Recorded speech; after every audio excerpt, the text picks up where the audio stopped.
राम राम मंडळी, कसं काय चाललंय तुमचं? आजच्या या ब्लॉगमध्ये तुमच्या सगळ्यांचं स्वागत आहे.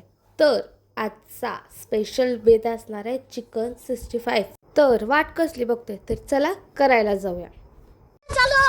तर चिकन छानपैकी धुवून घेतलेलं आहे. त्यानंतर आपण याच्यामध्ये टाकणार आहे चिकन 65चा मसाला. त्यानंतर याच्यामध्ये आपण ॲड करणार आहे कॉर्नफ्लॉवर ॲड केल्यानंतर आपण याच्यामध्ये 2 अंडी पण ॲड करणार आहे.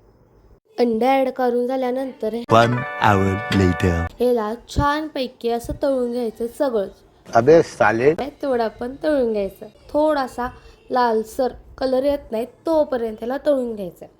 त्यानंतर ह्याला आपण एका प्लेटमध्ये काढून घेऊया. प्लेटमध्ये काढल्यानंतर दिसायला जितकं छान आहे तितकंच खायला सुद्धा खूप छान आहे. आणि व्हिडिओ आवडल्यास लाईक करा, चॅनेलला सबस्क्राईब करा आणि कमेंटमध्ये सांगा तुम्हाला हा व्हिडिओ कसा वाटला. तर आजचा हा व्लॉग इथेच संपतोय. भेटूया उद्याच्या व्लॉगमध्ये. बाय.